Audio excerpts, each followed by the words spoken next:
আর তাহলে হলো কি, কোন জামাত? রাসূলুল্লাহ সাহাবীরা জিজ্ঞেস করলেন, ইয়া রাসূলুল্লাহ, তারা কারা? সেই জামাত কারা? যারা জান্নাতে যাবে, জাহান্নাম থেকে মুক্তি পাবে। ফিরকা নাজিয়া কারা?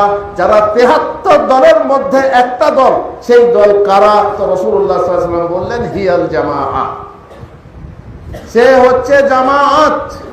আর জামাত মানে সংখ্যাগরিষ্ঠ নয়, জামাত মানে যে আল্লাহ রাসূল সাল্লাল্লাহু আলাইহি ওয়াসাল্লাম বললেন, সেই জামাত কোন জামাত? মা আনা আলাইহিল ইয়াউম ওয়া আসহাবি, যে মতাদর্শের উপরে আজ এবং আমার সাহাবারা প্রতিষ্ঠিত আছি, সেই জামাতের অন্তর্ভুক্ত যারা হবে তারাই হচ্ছে জামাত। আর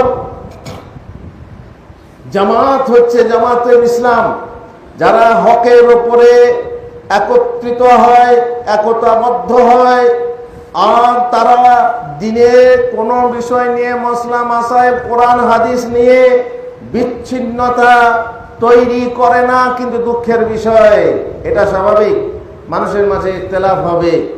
আল্লাহ তাআলা এই জন্যই সৃষ্টি করেছেন যে তারা ওয়ালা ইয়াজালুনা ইখতালিফুন আও মুখতালিফিন, তারা সব সময় ইখতিলাফ করতে থাকবে, ইল্লা মান রাহিমাল্লাহ, যা আল্লাহ তাআলা রহম করেছেন তারা ছাড়া ইখতিলাফ হতেই থাকবে।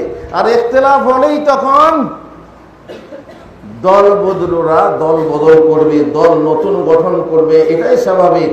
তো স্যার, আমরা এইরকমও করি না, বরং যদিও আমাদের মাঝে মতভেদ থাকে তবু আমরা নতুন দল গড়ি না, আমরা সেই দলকে সংশোধন করে আমরা একতাবদ্ধ হয়ে জামাত, এক জামাত হয়ে ওয়াতাসিমু বিহাবলিল্লাহ, আল্লাহর রশিকে এক হয়ে ধারণ করে থাকি। আর আমরা বিচ্ছিন্ন হয়ে যাই না, ফিরকা ফিরকা হয়ে দলে দলে বিভক্ত হয়ে যায় না। আকীদার বিষয়ে আমরা সবাই এক, যখন মানহাজের বিষয়ে যদি সবাই এক হই, তাহলে আমরা বিচ্ছিন্ন হব কেন? যার নেতা নেতৃত্ব, নেতা হওয়ার লোভে আমরা কেন বিচ্ছিন্ন হব? আমরা কেন দল ছেড়ে দেব? আমরা কেন জামাতকে ঘৃণা করব? আমি নেতৃত্ব পাইনি বলে আমি তোমার জামাতে থাকলাম না। এই রকম যাদের নিম্নমানের মানসিকতা আছে, তারা বিচ্ছিন্নতাবাদী, আর তাদের তো নিশ্চয়ই নিন্দা আছে, তাদের কোনো প্রশংসা করা হয় না। সুতরাং হকের উপরে যে দল আছে, সেই হক যারা করবে, যারা হকের উপরে থাকবে, সেটাই হচ্ছে জামাত। ইবনে মাসউদ রাদিয়াল্লাহু তাআলা আনহু তিনি বলেছেন, আল জামাআতু মা ওয়াফাকাল হক ওয়া ইন কুনতা ওয়াহদাক, জামাত হচ্ছে যে হকের উপরে আছে, সেটাই হচ্ছে জামাত। সংখ্যাগরিষ্ঠ লোক জামাত নয়।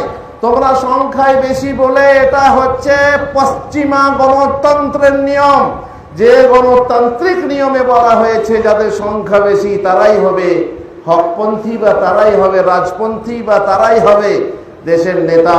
কিন্তু আমার ইসলাম তা বলে না। ইসলাম বলে যারা কাছে হক আছে তারাই হবে হকপন্থী, যদিও সে একা হয়। যদি একটা লোক হয় সেই জামাত। ইব্রাহিম আলাইহিস সালাতু ওয়াস সালাম কানা উম্মাতান কানিতান লিল্লাহ, একটা লোক উম্মত ছিলেন। তখন একটা লোক জামাত হতে পারে যদি সে হকের উপরে প্রতিষ্ঠিত থাকে। সুতরাং হকপন্থী যে হবে সেই হবে জামাত।